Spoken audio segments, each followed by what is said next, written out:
ಅಧ್ಯಾಯ 9 ಮುಕ್ತಾಯ. ಪ್ರತಿಯೊಂದು ಭಾಷೆಗೂ ಅದರದೇ ಆದ ವ್ಯಾಕರಣ ಪರಂಪರೆಯೊಂದು ಬೆಳೆದು ಬರುವ ಅವಶ್ಯಕತೆ ಇದೆ. ಇಲ್ಲವಾದರೆ ಅದರ ವ್ಯಾಕರಣದ ಮೇಲೆ ಬರೆದ ಬರಹಗಳು ಆ ಭಾಷೆಯ ಮೂಲಸೂತ್ರಗಳನ್ನು ಪ್ರತಿಬಿಂಬಿಸುವ ಬದಲು ಬೇರೆ ಭಾಷೆಯ ಮೂಲಸೂತ್ರಗಳನ್ನು ಅದರ ಮೇಲೆ ಹೇರುವಂತಾಗುತ್ತದೆ.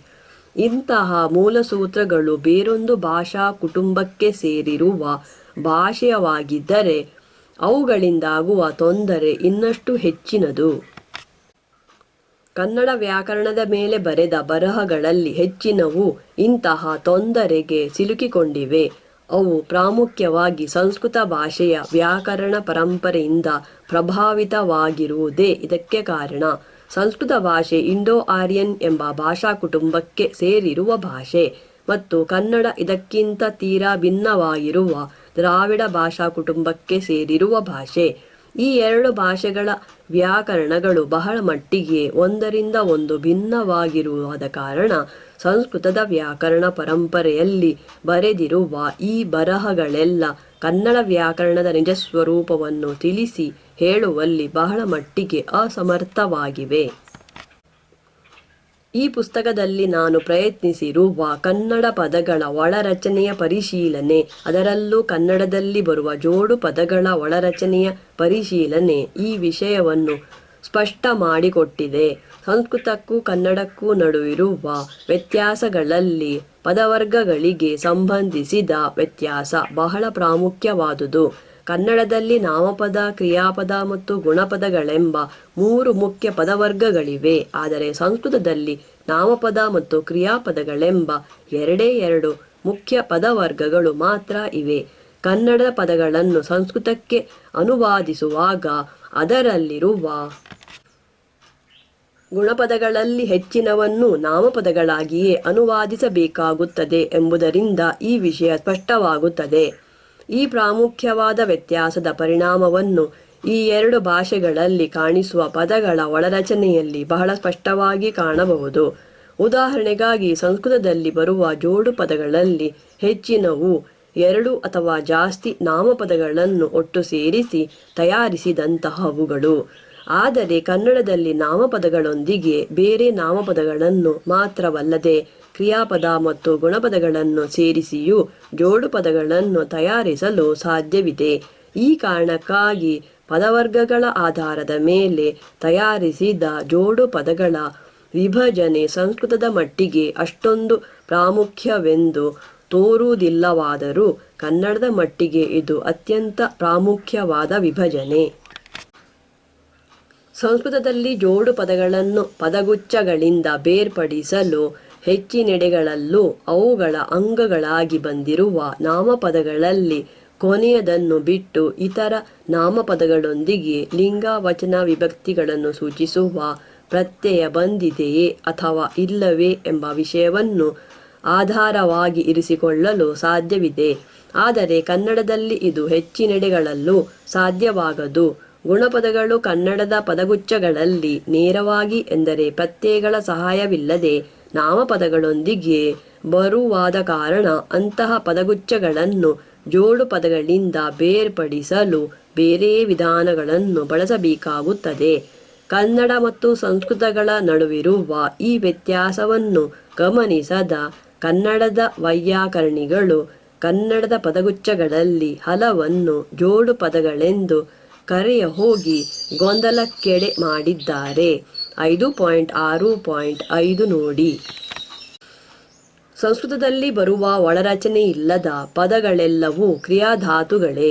ಅದರಲ್ಲಿ ಬರುವ ನಾಮಪದಗಳಲ್ಲಿ ಹೆಚ್ಚಿನವನ್ನು ಇಂತಹ ಕ್ರಿಯಾಧಾತುಗಳಿಗೆ ಬೇರೆ ಬೇರೆ ರೀತಿಯ ಪ್ರತ್ಯಯಗಳನ್ನು ಸೇರಿಸುವುದರ ಮೂಲಕ ತಯಾರಿಸಬೇಕಾಗುತ್ತದೆ. ಹಾಗಾಗಿ ಸಂಸ್ಕೃತದಲ್ಲಿ ಬರುವ ಪ್ರತ್ಯಯಗಳನ್ನು ಕೃತ್ ಪ್ರತ್ಯಯ ಎಂದರೆ ಕ್ರಿಯಾಧಾತುವಿನೊಂದಿಗೆ ನೇರವಾಗಿ ಸೇರುವ ಪ್ರತ್ಯಯ ಮತ್ತು ತದ್ಧಿತ ಪ್ರತ್ಯಯ ಎಂದರೆ ಹಾಗೆ ಸೇರುವುದರ ಮೂಲಕ ತಯಾರಾಗಿರುವ ಪದಗಳೊಂದಿಗೆ ಬರುವ ಪ್ರತ್ಯಯ ಎಂಬುದಾಗಿ 2 ವರ್ಗಗಳಲ್ಲಿ ವಿಂಗಡಿಸುವುದರ ಮೂಲಕ ಅದರ ಪದಗಳ ಒಳರಚನೆಯನ್ನು ಸ್ಪಷ್ಟವಾಗಿ ವಿವರಿಸಲು ಸಾಧ್ಯವಾಗುತ್ತದೆ. ಆದರೆ ಕನ್ನಡದಲ್ಲಿ ಕ್ರಿಯಾಧಾತು, ನಾಮಧಾತು ಮತ್ತು ಗುಣಧಾತು ಎಂಬುದಾಗಿ 3 ಬೇರೆ ಬೇರೆ ರೀತಿಯ ಧಾತುಗಳಿದ್ದು ಅವು 3ಕ್ಕೂ ಬೇರೆ ಬೇರೆ ರೀತಿಯ ಪ್ರತ್ಯಯಗಳನ್ನು ಸೇರಿಸುವುದರ ಮೂಲಕ ಕ್ರಿಯಾಪದ, ನಾಮಪದ ಮತ್ತು ಗುಣಪದಗಳನ್ನು ತಯಾರಿಸಲು ಸಾಧ್ಯವಿದೆ.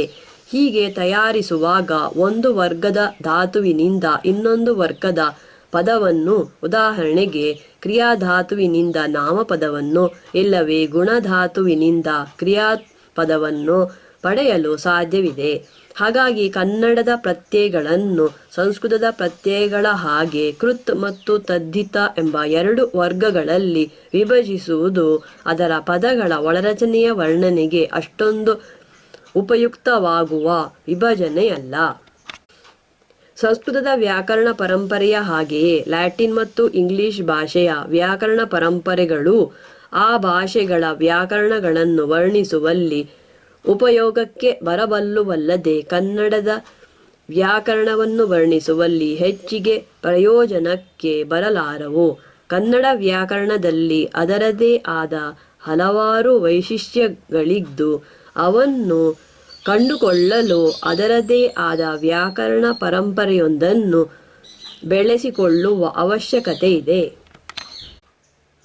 ಮನುಷ್ಯರು ಪ್ರಾಣಿಗಳಿಂದ ಭಿನ್ನವಾದ ವ್ಯಕ್ತಿಗಳಾಗಿ ವಿಕಾಸಗೊಂಡಾಗ ಅವರೊಂದಿಗೆ ಅವರ ಭಾಷೆಯೂ ವಿಕಾಸಗೊಂಡಿರಬೇಕು ಮತ್ತು ಮನುಷ್ಯರು ಅನಂತರ ಬೇರೆ ಬೇರೆ ಸಮಾಜಗಳಾಗಿ ವಿಭಜಿತರಾದಾಗ ಇದರೊಂದಿಗೆ ಅವರಾಡುವ ಭಾಷೆಯೂ ಬೇರೆ ಬೇರೆ ಭಾಷೆಗಳಾಗಿ ವಿಭಜಿತವಾಗಿರಬೇಕು.